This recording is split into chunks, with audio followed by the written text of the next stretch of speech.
Okay, let's move on to Negotiate. Briana Joy Gray. I always say Briana. Is it Briana Joy Gray? Briana Joy Gray. Joy. Briana Joy Gray and Ryan Grimm. So they had a nice little sit down. What was the context? Was it part of an event or something, or they just No, got no, together? I think it was. I think Ryan Grimm had been criticized from certain people from the Yeah, no, of left, course. But and where they were sitting, it looked like they were like. I mean, they didn't do it by video. Like they were oh, together. I It's don't just like know. I don't. I think they all been vaccinated. Couple of because there was a. But I was going to mention this later, but Brianna Joy Gray does a great interview with Thomas Frank, Mhm. again discussing populism and that type of thing. And yeah, and they were. It was 1-to-1 as well at this in the same location. So I guess Interesting. where they are, they Man, one-to-one vaccinate. setups are hard, eh? Like if we were supposed to, like, I mean, we're not even in the same country or continent, but if we're supposed to, like, this video thing makes life so much easier. But anyway, that's besides the point. And yes, and it made CNN and everybody look like YouTube Yeah, channels. So yeah, it's just that too. degraded everything. So it's good. But getting two people in the same frame and then you show so much more. So having to take care of the whole decor of the room, really not something I look forward to. I think we should always do video, even if you're in the room next door. It gives a nice structure and format.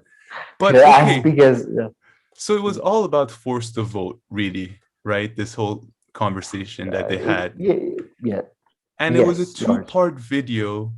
And the stuff that I got out of it was that Ryan Grimm kind of admitted, well, he admitted, and I mean, Brianna made her same points that she had made with Sam Sater, and he admitted that he was put off because of Jimmy Dore.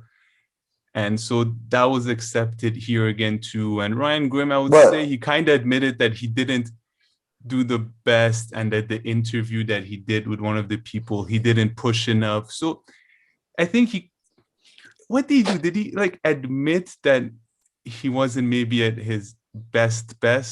I mean, what was the sense that you got? I think like Brianna kind of there managed to make her points that Forced to Vote could have asked about X, Y, and Z, and it's all about asking people to, try to get something out of it. If you don't like this issue, we could have asked for something else. I think admitted that he should have had a stronger follow-up questions with, I can't pronounce her name. Which, It's very sorry, to difficult. his defense, Paul to his Mayet. small defense, he is right that when you're the one interviewing or like I'm right, like, running the podcast and everything, you can't really 100% focus. Some people are not that good at focusing on the person's response because they're, thinking about so many things that, yeah, so fair Yeah, a little bit to him. So yeah, I can see that. he compared himself to Mehdi Hassan, who's like far more aggressive, and he said, "Oh, it's just not my style." And it's fair enough. To be fair, you see his Not just interviews; he's aggressive, but just also never like that aggressive or never that not just aggressive, confrontational. He's just not that. but also I think he was trying to say that not He just being doesn't follow. confrontational, that he didn't follow because he was thinking of the next question, and it's really hard when you're Yeah, yeah. interviewing someone to be in the moment when you're the interviewer. Although that's what you have to try to do. And then his other response about the fact that basically Intercept has gone soft on these Mm-hmm. guys, him So and access Jeremy journalism. Hill, specifically because of access journalism. I don't I mean, I wasn't convinced by Yeah, his this is response. what His he response said. was that Yeah. people don't understand access journalism, and it's they want access to your audience as well. But I think, okay, you're right. This is a completely correct explanation of the mechanism. But with the AOC, now she has the higher hand. So it does make sense for you guys to. So And I go ahead. think I think his response to access journalism was really valid also for his case, right? Because he says two things. He said that I'm super critical towards these people and they still come and talk to me. One thing that's debatable, okay, are you perhaps super critical on all kinds of issues? I mean, I don't know about all his work, but that can be a bit contested. And the second point that he makes is like, if you have a big audience, they'll want to come to you no matter what. And it kind of made me think of Joe Rogan, during the presidency, like they wouldn't have cared if the interview with Joe Rogan went good or bad. All the politicians wanted to get on Joe Rogan's podcast because of his audience. So I think some of the answers that he gave about access journalism are true for him because he is a big journalist in this progressive left side. But if you're not this big and you want to get these interviews like all these shitty other journalists do, then it's, you have to be nice. No, because if you're nice, they'll come and talk to you even if you don't have a big audience and you'll get that big interview. I don't think Intercept is that even. No, I'm not saying about Intercept. I'm saying about others. No, Ryan Grimm is Ryan part Grimm of Intercept. within that space, the space is big. And they were, look, access journalism is about the fact that politicians gives you interview because they want access to your audience. And the journalists may not go tough on you because they want you coming back, right? Ryan Grimm is not even that, like, he's not a journalist. He's not like he's not he's one of the best journalists out there in my view, but he's not Morning Joe Scarecrow or somebody. He's somebody they can ignore, right? So it would make sense for him and like Intercept is a place AOC can easily ignore. She's fine. They can ignore. They can ignore. But if anything, comparing to other journalists who kind of have his point of view, he is one of the bigger ones. So if they want to, tap into some of the more left audience, he's one of the bigger journalists in that space. He's fair enough. But that's why but that base is currently the base that is unhappy with them because they say that you've sacrificed your integrity for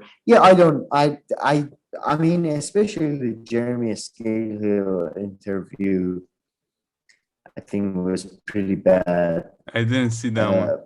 Sadly. I don't know, to be honest. To be fair, I would think Jeremy Scahill is far more knowledgeable about foreign policy. Maybe he just didn't know. That's his area. I mean, foreign policy is usually his area. But he's gone quiet. I used to see him everywhere. Just the other time I saw him accidentally on the Rising, like a month and a half. Before you used to see him everywhere. But he used to do the podcasts a lot. But then which was really Trump obsessed. And then that podcast I remember. Now you think about it wasn't the best. It became Trump obsessed. Yeah. I hated the editing, and then they would feature this fucking RT music. It was too much, and then underground Caracas. Okay,